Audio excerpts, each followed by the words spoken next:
po jako akawuwo omwana okumala mutakomo essaawa 27 oluvannyuma lw'okugwa kw'ekizimbe ekyali kikyazimbibwa mu Kiwempe Kansanga ne kikuba abazimbi abaali bakizimba olunaku olw'eggulo poliisi enziruukirize yasobodde okufundikira omulimu ogw'okuyiikuula okuzuula abantu abaali basuze mu kizimbe kino. Kati teriiwo tukole tutya osanga tuyinza ozuulayo omulamu n'obudde buno abantu batandise okuwunya abantu abali abafiidde abatana bakugibwayo ebimotoka ebibandi badde basika ijjo byagenze saa 11 saa zino tuli mugenda mu 5 tizinabakudda lwaki. Okusinziira ku mwogezi wa poliisi mu ggwanga Fred Enanga bw'abadde ayogerako eri bannamawulire ku Media Center mu Kampala olwaleero ategeeza nga bazuddeyo emirambo 13 wamu n'ababadde bakyali abalamu bana era nga bali mu kujjanjabibwa mu ddwaliro e Mulago. Abakugu baffe okuva mu kitongole ekidduukirira ebifo abawagudde bubenje kya Fire and Rescue Services olunaku lw'eggulo kyakomekkereza omulimu gwakyo ogw'okugezaako okuyiikuula ebifunfugu ebitakataka okulaba oba wakyaliyo abateebereza okuba nga baaziikibwa oluvannyuma lw'ekizimbe okugwa.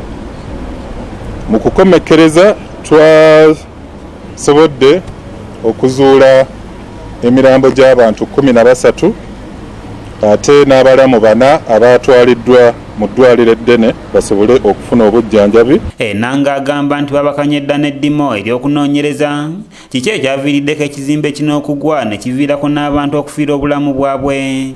Tugazizza okunoonyereza nga mu bwe twagala okutandikirako abasobodde okuggyako amasimu gaabwe abali mu kwekweka mwe muli nannyini kizimbe omwami Kalanzi Abraham ono yeekwese mu kiseera kino awamu ne site engineer gwe tumanyi nga mwami Bandi ng'ono site engineer okuva mu kitongole ekizimbi ekya Trinity Property and Construction Agency.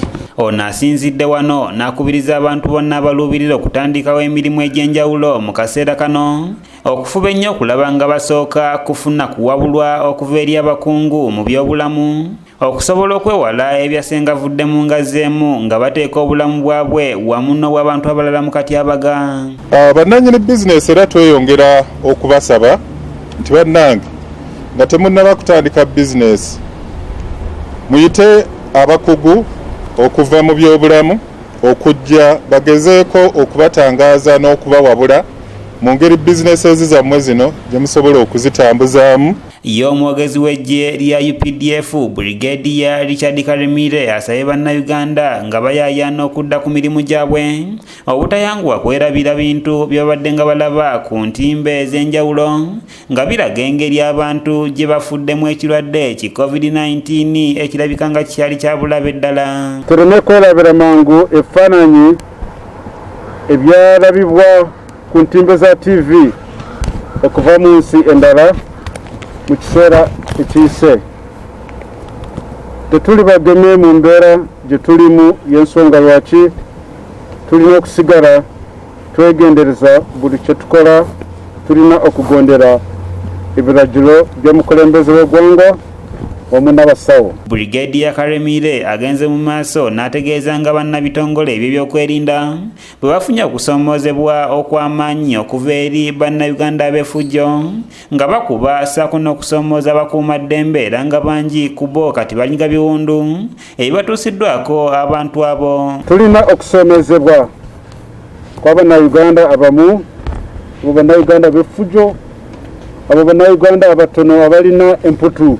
Ate ye minisita w'obutebenkevu Jeno Eritumwine naye asinzidde eno n'asaba bannayuganda okufuna ekyokuyiga ku mbeera eneriwo ya COVID-19 kubanga tebasaanye kuva mu mbeera eno nga bakyali nga bwe baali. Kubanga bwe tuyita mu bizibu tuyiga ne tujjamu ebinaatuyamba olubeerera. COVID egenda kutuyamba ku hygiene, egenda kutuyamba ku nutrition, egenda kutuyamba ku neeyisa yaffe mu nsi yonna. mu kaweefube w'okuteekesa ebiragiro bya pulezidenti ne minisitule y'ebyobulamu ekyokwambala obukookolo babuyite masiki mu nkola, bw'atyo atonedde bannamawulire masiki 500 olw'ensonga nti bangi kuba abasanze tebazambadde. Because they keep breaking the rules and they show a bad example on camera. Thank you very much, Honorable Minister. Thank you. Shafiru Mwesije yakusakidde egguliro erina okulwa ABS Television. Okubulamu bwaffe olugero lwokubiri olumulunyankole nti ihana torubuuza mukuru orubuuza orarebere